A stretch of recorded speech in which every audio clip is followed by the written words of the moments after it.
Ladies and gentlemen, in this episode, you are going to hear opinions, and while the podcast is endorsed by Uriah Heep, the opinions of the host and various guests do not necessarily represent the opinions of the band or any of the members past or present. With that being said, let's celebrate the music of Uriah Heep.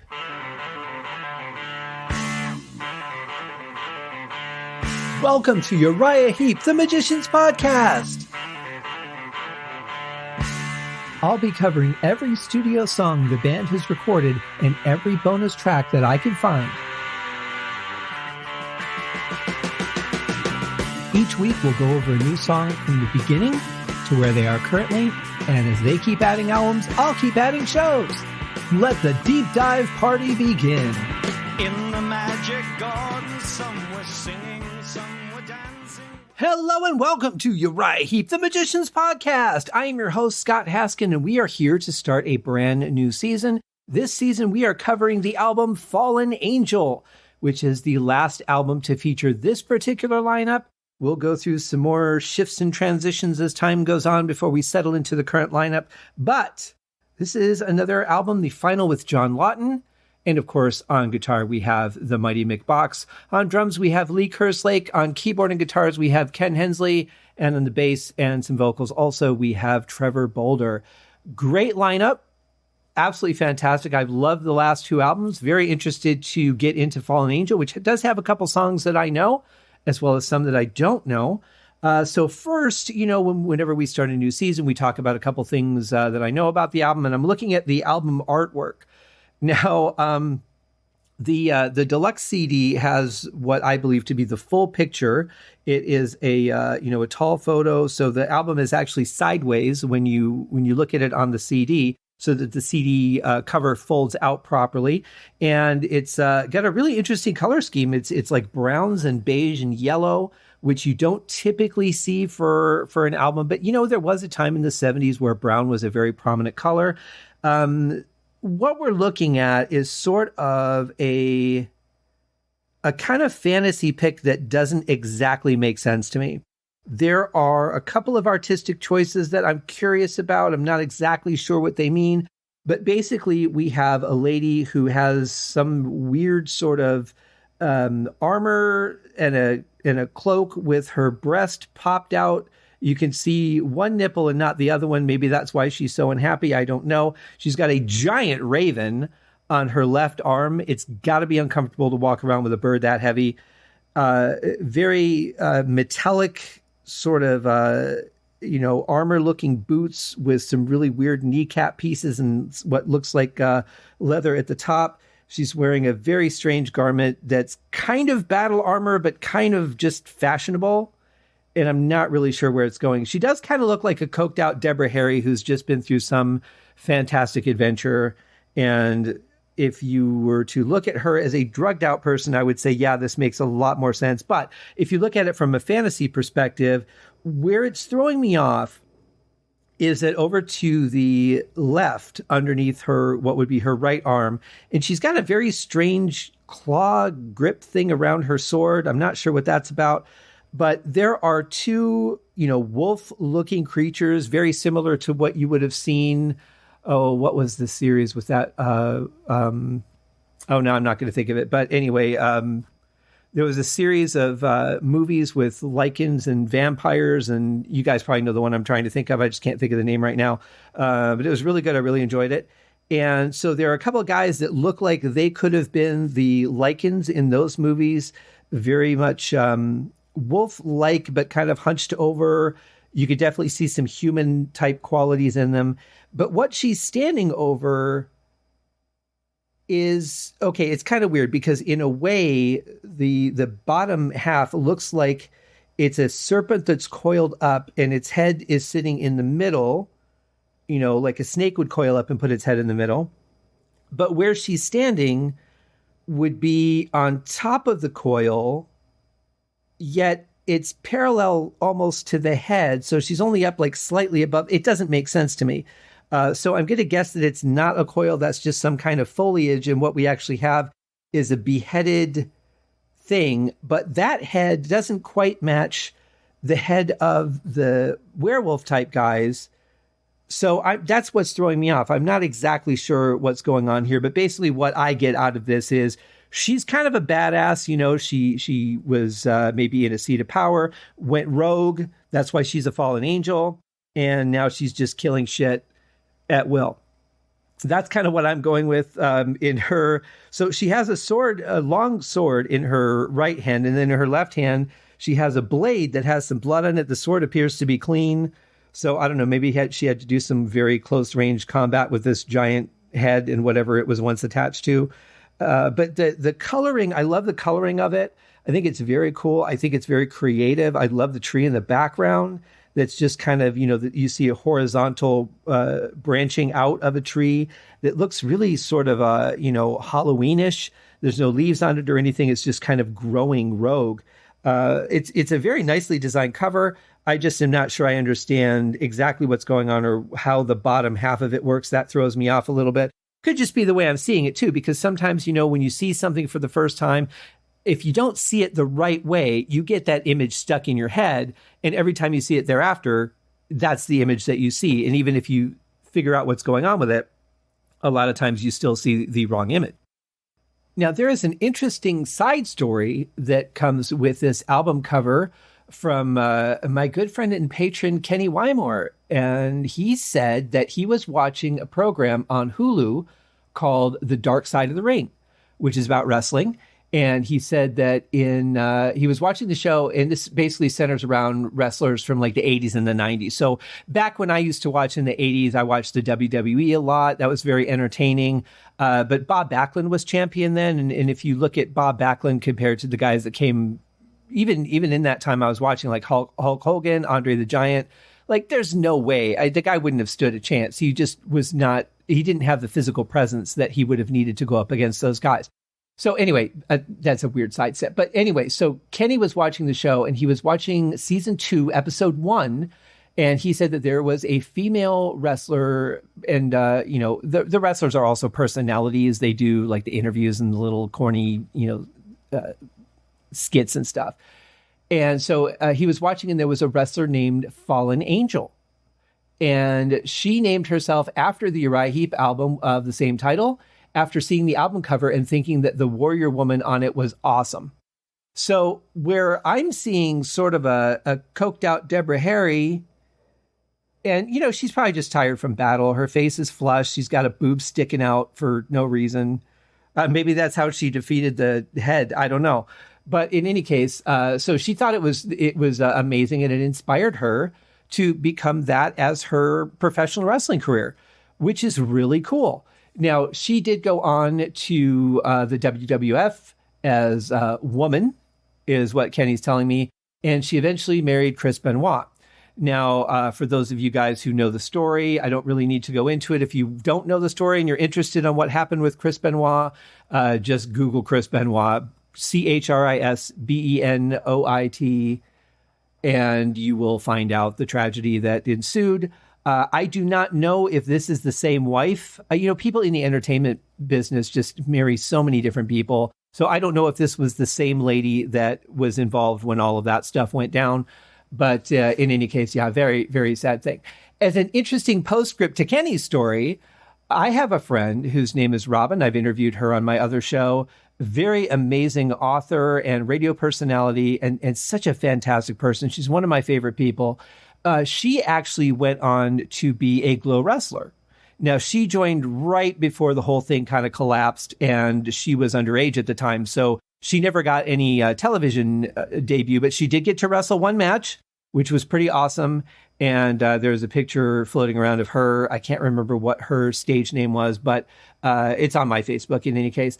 But yeah, just an interesting thing that I would have never thought that professional wrestling would cross paths with Uriah Heep, but here we are. And I love the fact that she was so inspired by the album cover that she actually wanted to be the persona of that character. Now, I don't know if she did the physical look or not, if that matched at all, but certainly she encapsulated the personality that we gather from this one still picture. So very cool. So anyway, that was the album cover. And this is, I'm kind of bummed to be doing the third album with John Lawton. I know that these episodes are going to fly by. and then we're going to be done with his time. And I think his time with the band has just been so wonderful. I think Trevor Boulder's really grown into his role in the band, especially over the last album. And kind of sad to see it end, I have to say.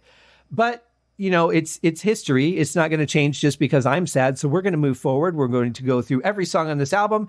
And we're starting it with a double song episode. Now, there aren't a lot of differences between the first and second version. So the song that we're covering is called Woman of the Night. The original version of it was called Street Lady, something we know a little bit about here in Vegas. And that one was previously unreleased. And honestly, there's really not much difference between the two versions. So I'm just going to play you a couple of snippets. The beginning is a little bit longer. The end comes much sooner. It's faded out long before the actual final studio version that was released was. But the rest of it sounds good. The reason that I want to play it, though, is because the guitar is actually featured a little more prominently in the mix than it is in the album version. So I want to give you a chance to hear everything the guitars were playing, because there's a lot of good work in there as well. So before we do that, I just want to say thanks to everybody who's been sharing the posts, who's been, leaving the ratings on iTunes and Apple Podcasts. I haven't seen a new review in a while, but I appreciate those that have, and I appreciate those that will at some point. And I want to thank you guys for that, because it really does mean a lot to me. It helps get the word out for, other people to find the show, because you know what, even though there are a lot of Uriah Heep fans, just like with any band, you kind of forget about a band sometimes. You're like, oh yeah, I really like those guys. And then you find new music and you forget about some of the other bands that you liked before, because you're, distracted with new shiny objects. So, to have reminders out there for maybe people to see the fact that the show exists, maybe that will go, oh yeah, I love those guys, and help kind of refocus their attention, get them back into Uriah Heep. And it's not a Uriah Heep thing. I mean, that happens with all bands. That happens with, Zeppelin, the Beatles, Beethoven.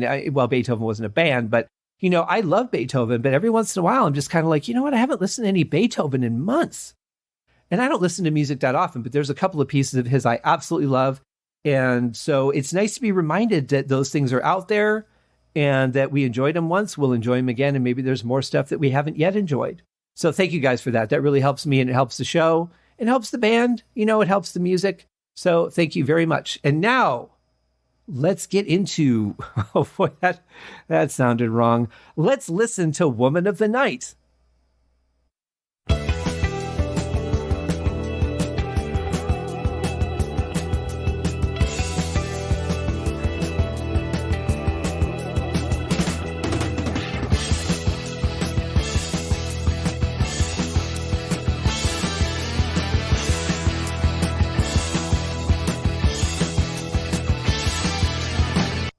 Well, those are some beautiful harmonics in the beginning there. I absolutely love that kind of playing. Don't hear it a lot during a riff, so that's actually pretty nice and different. I've always loved harmonics. I think when they're done, if they're done tastefully like they are here, they could just be absolutely beautiful, add so much depth to a piece of music. And of course, we got a great solid beat from Lee Kerslake, a nice grooving bass line from Trevor Boulder, and a nice, we've got the Hammond in the background, and then we've got a nice synth that comes in, maybe a little bit too loud for my taste, but it does blend fairly well. I think it could have been blended just a little bit better, but sometimes you want that for whatever reason. That may have been intentional. I can only judge by what we've listened to so far. And 24 seconds in, I like what I'm hearing.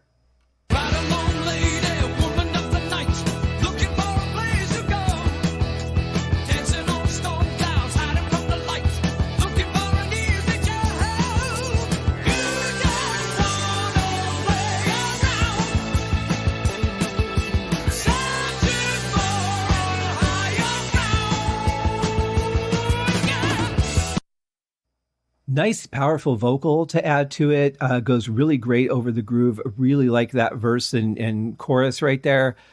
Just really continues the song on. It's set a pace, and it's maintaining it very well.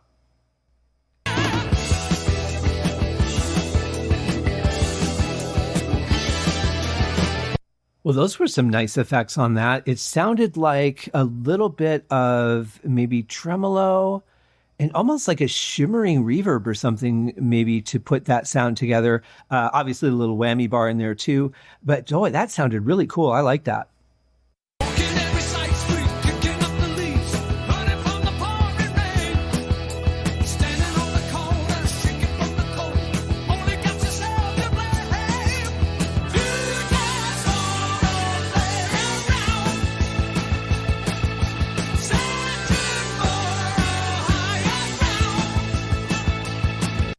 Unfortunately, I do have to say I'm not incredibly pleased with the drum mix. I don't think that the kick is really punchy and hard hitting enough for this kind of song. The snare sounds a little bit thin to me. The performance is fantastic, but we're kind of back to, every album, the drums sound so different, and the last couple have been really good. But I have to say, on this first song at least, I think the drums aren't as driving as they could be for a song that, the song itself has a good drive to it. I just think the sound of the drums aren't quite as complementary to the music as they could be.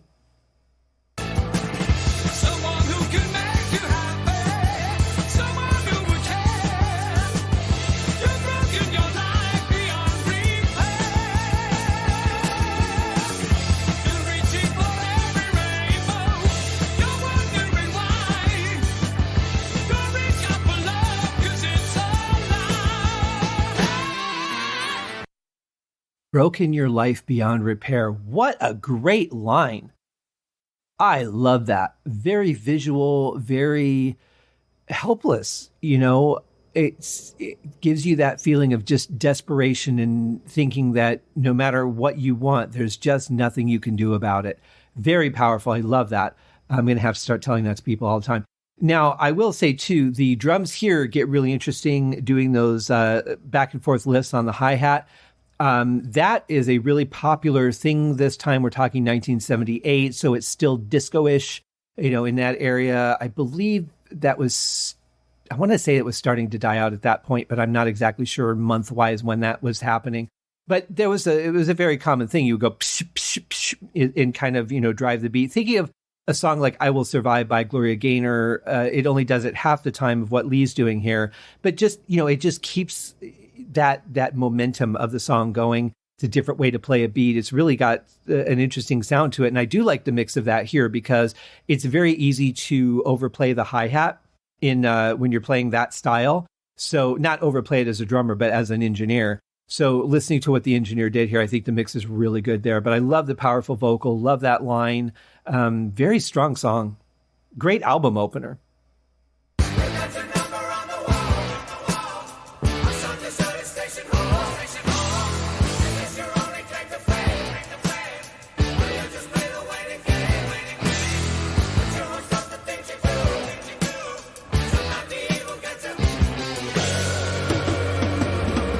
Well, you can't have an opening song to a Uriah Heep album without a good vocal harmony, can you? No, why would you? Love it. Love it. Very solid. I love where they put the delays. I love the reverb. You really only get to hear the depth of that in the first half of that section because the music comes in and soaks up a lot of that reverb. When the vocals are isolated more, you can really hear what they're doing, and then the music just comes in and sops it up like a piece of bread sopping up butter on a plate.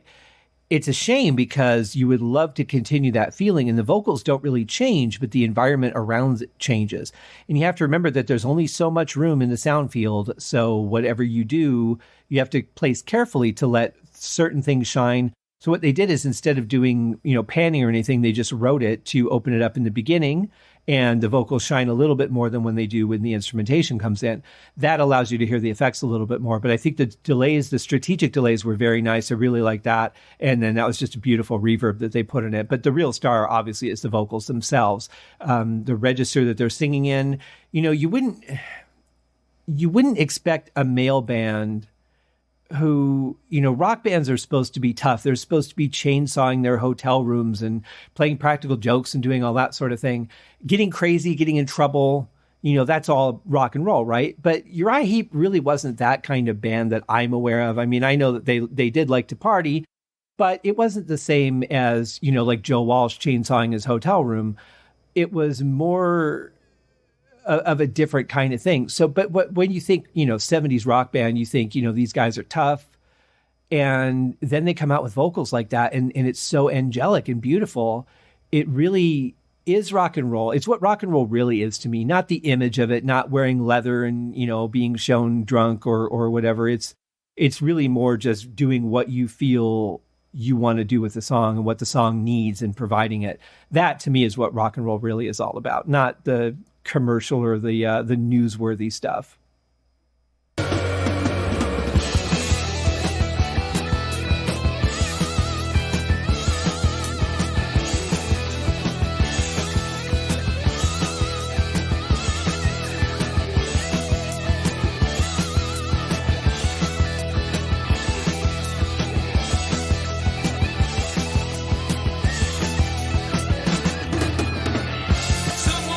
That was great, the way that kicked into high energy for the solo. Unfortunately, the solo is a little bit buried behind the rest of the music. I think the balance is off on this mix a little bit. The guitar should be more featured. Also, for the most part, if you're going to have a solo, that really should be shifting more towards the center instead of being so far off in the left ear. I think most engineers would have probably mixed it that way. I don't know what the reasoning behind keeping it all the way that far over and then not raising the volume to compensate for it was. But in any case, I think the playing was great. It's that fast finger work, on the fretboard of mix that we've talked about before that is just amazing, and you hear all the notes. That's the great part about it is he's not playing so fast that he's skipping over notes or they're getting muted in the process. I mean, you really hear everything that's going on. And I love that. I think the band's doing a great job of backing it up and, just solid performance all the way through. That kind of support. Like, I don't need to shine behind the guitar solo. My time will come, or maybe it doesn't need to in this song, but it was very supportive of the solo, which I really enjoyed.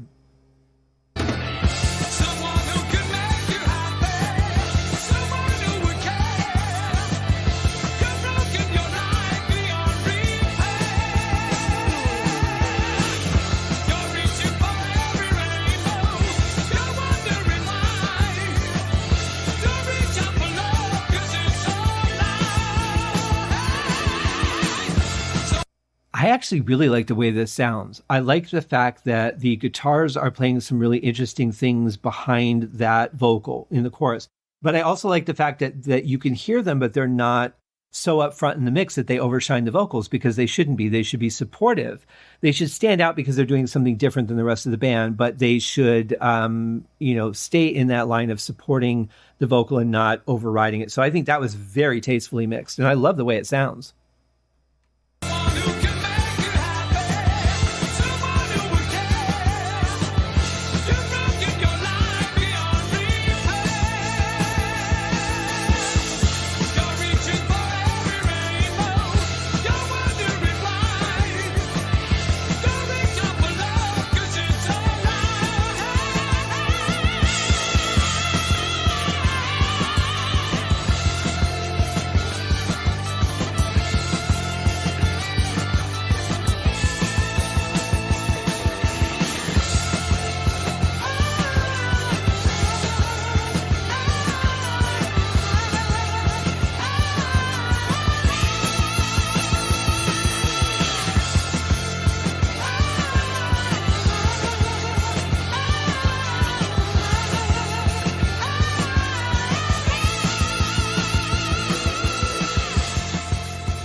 It's so interesting to me because this particular lineup of Uriah Heep was very straightforward.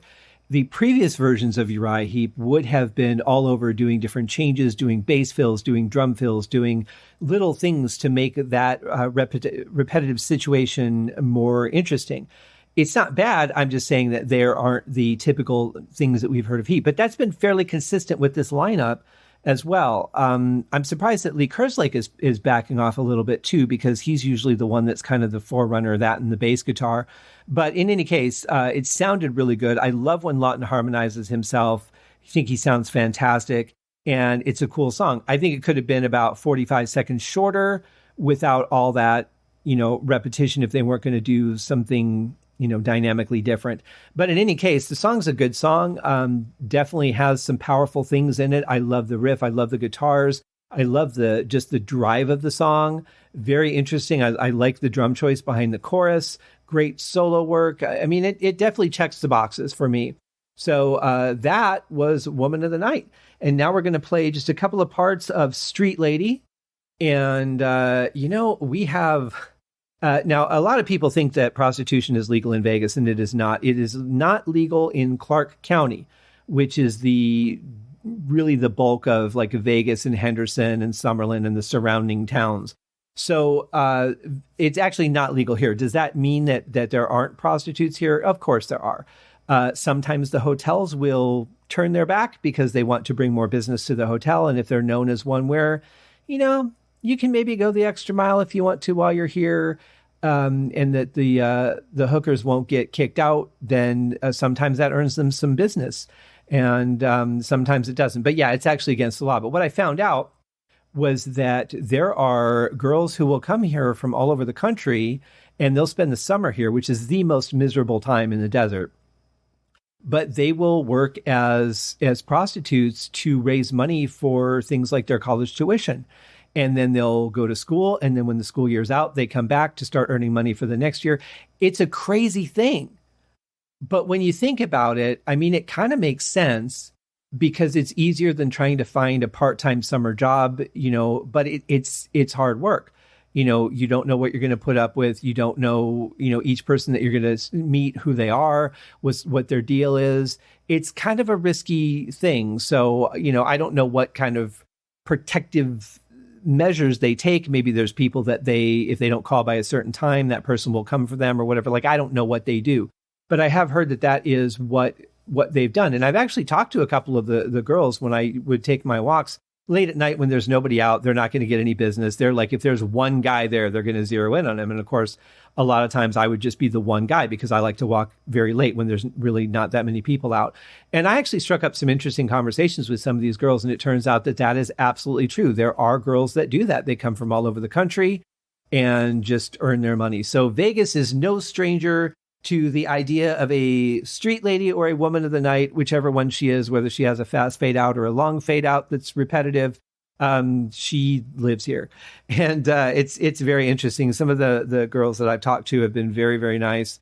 Others, you can just see that they don't have the right temperament to be in any kind of service active business. And a lot of them, yes, they absolutely were, let's say, using substance enhancers to get through the night or their job. But I met a couple of really cool people and very interesting stuff. But yeah, it is not legal. There are places that you can go. There are services that will pick you up and take you to like the Bunny Ranch or whatever. I'm sure it's very costly to send a limo from a place that's an hour away to come and pick you up and then drop you off again. I don't know what it costs, but I'm pretty sure that you're going to be paying a premium for those girls. Of course, as we start to transition into a post-COVID world, I have no idea what the future for them looks like. All I know is that there's no gig workers funds for prostitutes, and we didn't have it here for musicians anyway. So now that I've gone on that tangent, let's check out the beginning of Street Lady, the alternate version of Woman of the Night.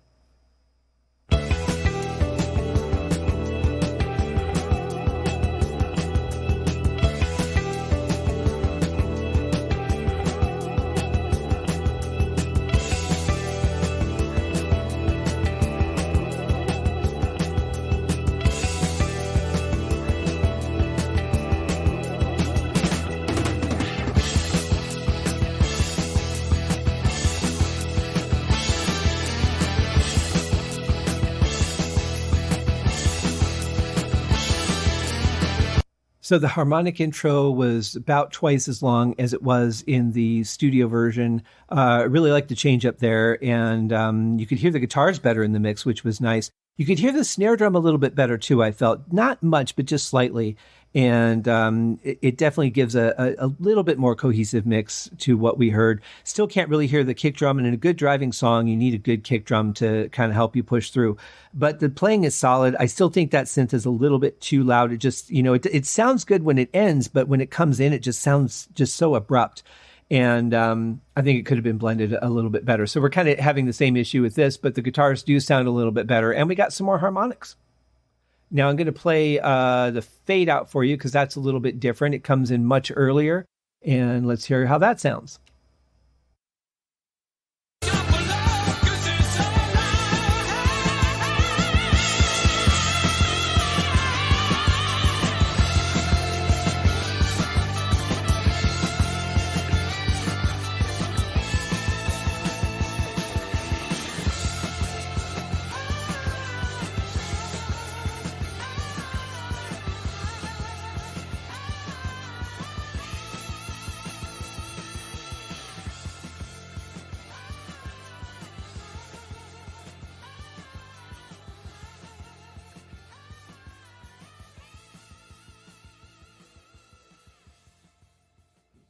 So that is Street Lady, the alternate version of Woman of the Night. I think that's a much nicer fade. I think that makes a lot more sense to me. Kind of backwards, I think, the versions that they put on the album. But in any case, it's a good alternate, and it is there on the CD for you guys if you have the deluxe edition. Also, there is an alternative live version previously unreleased of Woman of the Night as well. And, of course, I don't cover live stuff on this show. But if you would like to listen to it, there it is, right there waiting for you. We have now covered our first song on the new season of Uriah Heep, the Magicians podcast. The season is Fallen Angel, and we are off to a good start, I think. Again, great album opener. I like it. I love the guitars there, especially at the end, and great vocal performance. Just a solid performance from everyone. My issues really are only with the mix and maybe, a little bit on the editing side of things. But apart from that, I think it's a great song, and I'm really glad that it's included. And a great way to kick off our new season. We will see you guys again on the next show for the next song. Take care, guys. Cheers. Thank you for joining me on this episode of Uriah Heep, the Magicians podcast. If you have enjoyed this show, please consider going over to Apple Podcasts or your favorite podcast outlet, leaving a rating or a review. Be sure to subscribe to make sure that you are notified when new episodes are available. Please be sure to share this podcast with your fellow Uriah Heep enthusiasts and anyone who you think would like Uriah Heep, which should be everyone. And if you are so inclined, please feel free to contribute to the Patreon account. And if you are not a Patreon subscriber, you can also pay through the PayPal link on the website listed in the show links below. I would also like to thank Uriah Heep for their very generous support of the show, and thank you guys for listening. We'll see you in the next episode. Happy days!